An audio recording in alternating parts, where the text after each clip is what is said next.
The interstate domestic violence? Yeah. Special categories of victim restitution? Yeah. Child exploitation. Interstate domestic violence? Right.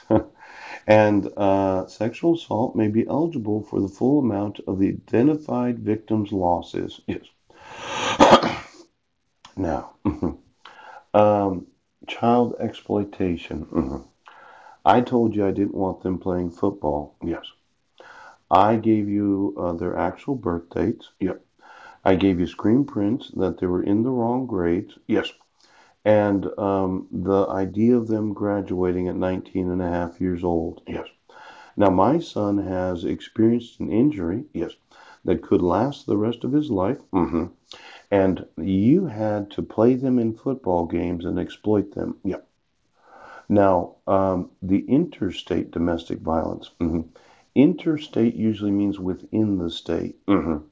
Now, intrastate, interstate, yes. No, maybe that means outside the state, yes. Interstate domestic violence means that when your wife accuses you of domestic violence and child abuse, kidnaps your sons, yes, and goes from the United States territory of Guam to the state of Washington, yep, and you issue a protection order while I'm in jail, that's interstate domestic violence, yes. You had to take into consideration that there was no known time that I would be able to get out of jail. Yes. Now, it should have been explained to Heidi, yes, that I had opted for diversion. And maybe somebody thought, well, we'll just make up some shit, right? And we'll issue it anyway, thinking that there's some additional protection of having a state issued protection order. Yes, instead of the probation and the no contact provisions of the unsupervised probation.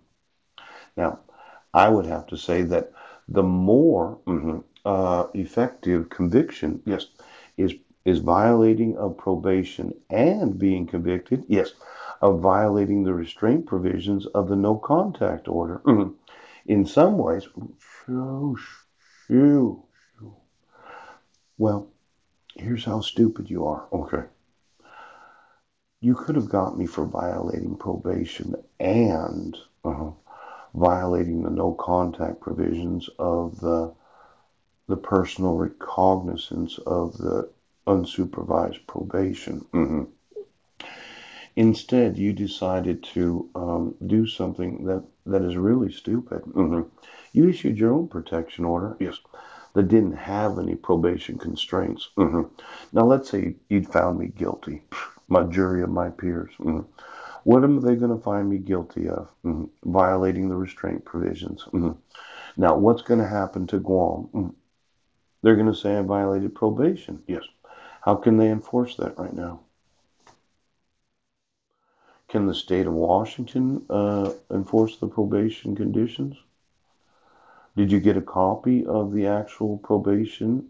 When I called Healthy Families and explained to them, did the state understand that when you issued the protection order, that they did not have the enforceability of, well, I would have had to been tried on Guam then, wouldn't I? Yes. So Guam's going to pay $1,500 to have me sent back to Guam. Yes.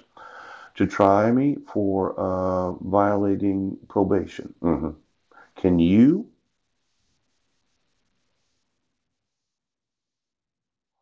Well, did you have the jurisdiction of the probation? Interstate. See, you, well, since you, the court, yes, didn't put me on probation, can you actually find me guilty of violating probation, or would the Superior Court of Guam have to find that?